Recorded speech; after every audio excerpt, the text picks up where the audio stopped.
বাড়ির বাইরে থাকলে বোঝা যায় বাস্তবটা ঠিক কতটা কঠিন।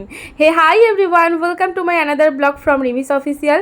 নবদ্বীপে আসার পর ঠিক সংসারের মতোই সবটা গুছিয়ে গাছিয়ে নিতে হচ্ছে। তো যাই হোক, আজকে আমরা বেড়াতে যাব মায়াপুরে, সেটারই ব্লগ আমি তোমাদের সাথে শেয়ার করব, দেখতে থাকো।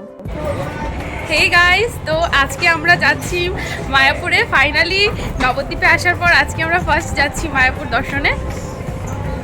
এখন আমরা নৌকো করে ঘাট পার হয়ে মায়াপুর ঘাটে যাব। আর নৌকো থেকে মায়াপুর মন্দিরটা দেখতে যে এত সুন্দর লাগে, সেদিনের ওয়েদারটা খুব ভালো ছিল, যে কারণে সামনে থেকে দেখতে মন্দিরটা আরও বেশি সুন্দর লাগছিল ক্যামেরার তুলনায়। নবদ্বীপ মায়াপুর আমার চেনা হলেও আমার সাথে যারা এসেছিল তাদের কিন্তু আজ এটা ফার্স্ট টাইম ছিল। তো ওরা ভীষণ এক্সাইটেড ছিল, সাথে আমিও।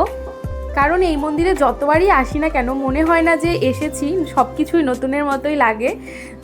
ওদের মতো আমিও ঠিক ততটাই এক্সাইটেড ছিলাম যতটা ওরা ছিল। আর আমার এই বান্ধবীটাও ভিডিও করছিল, ওর চ্যানেলের নাম হচ্ছে টুম্পাস লাইফস্টাইল, তোমরা সবাই যাবে, ভিজিট করবে। এই তো চলে আসলাম আমরা মন্দিরে, কি সুন্দর লাগছে তাই না?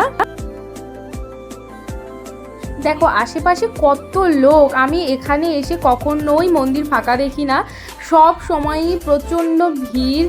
আর এই দেখো বিদেশিরা, ওদের দেখে তো আমার আরও বেশি ভালো লাগছিল। ওরা আমাদের কালচারটাকে এত সুন্দর করে আপন করে নিয়েছে, আমাদের দেশটাকে এত সুন্দর করে আপন করে নিয়েছে, এটা দেখে সত্যিই খুব ভালো লাগছিল। তারপর আমি টুকটাক কিছু ভিডিও বানালাম, রোদের মধ্যে মুখ পুড়ে যাচ্ছে তবুও ভিডিও বানাতে হবে। বাট যাই বলো, সেদিনের ওয়েদারে ভিডিও ফটো সবটাই খুব সুন্দর এসেছিলো। আর এটা হচ্ছে কি যেন একটা থিয়েটার ছিল, নামটা আমি ভুলে গেছি। তারপর আমরা পুরো মন্দিরটা ঘুরে ঘুরে দেখছিলাম। তো আমরা এখন মেলায় চলে এসেছি ঘুরতে ঘুরতে, তোমাদেরও দেখাচ্ছি, তোমরা দেখতে থাকো। সবার ফার্স্টে আমি একটা টুপির দোকানে দেখবো, খুব ভালো লাগছে। এখানে কিসের জন্য একটা মেলা বসেছিল, সেখানে অনেক ধরনের জিনিস ছিল, তার মধ্যে এই টুপিটা আমাকে খুব আকর্ষণ করছিল, সেটাই আমরা একটু ট্রাই করছিলাম, কিন্তু দাম বেশি চাওয়াতে আমরা নিইনি। তো যাই হোক, খুব সুন্দর সুন্দর কালেকশন। তোমরা যদি যাও বা আমার ভিডিওটা দেখে কেউ যদি যাও তাহলে অবশ্যই ভিজিট করবে। খুব সুন্দর সুন্দর গোপী ড্রেস ছিল, এক্স্যাক্টলি এটার নাম কি বলে আমি জানি না, বাট আমাদের ওখানে গোপী ড্রেস বলেই চেনে সবাই, তো আমি সেটাই বললাম। আরও অনেক ধরনের জুয়েলারিস ছিল, খুব সুন্দর সুন্দর কালেকশন। তারপর আমরা ঘুরতে ঘুরতে সামনের দিকে আসলাম, আর এখানে থেকে কীর্তনের দল বেরিয়েছে, ওরা বেশ নাচ গান করতে করতে আনন্দ করছিল, আমার বেশ ভালো লাগছিল। আমরা ভিডিও করছিলাম দেখে এনাদের সাথে আমাদেরও ডান্স করার জন্য ডেকেছিল, তারপর আমরাও গিয়েছিলাম।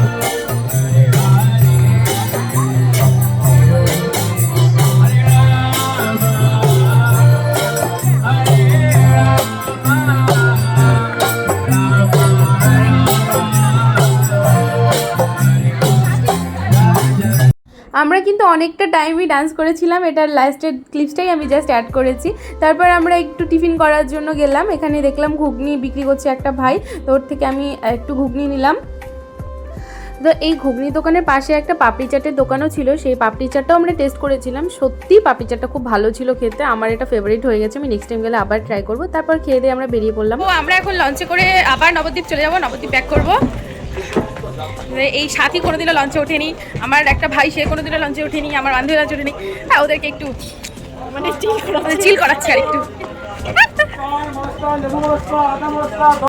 ফিরতে ফিরতে প্রায় সন্ধ্যায় লেগে এসেছিলো, আর সন্ধ্যার দিকে নদীর ভিউটা জাস্ট অসাম ছিল, খুব সুন্দর লাগছিল দেখতে।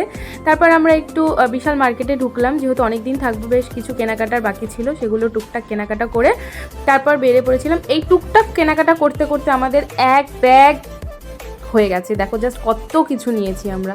তো যাই হোক, এই ভিডিওটা এই পর্যন্তই, আবার দেখা হবে অন্য কোনো ভিডিওতে। টাটা।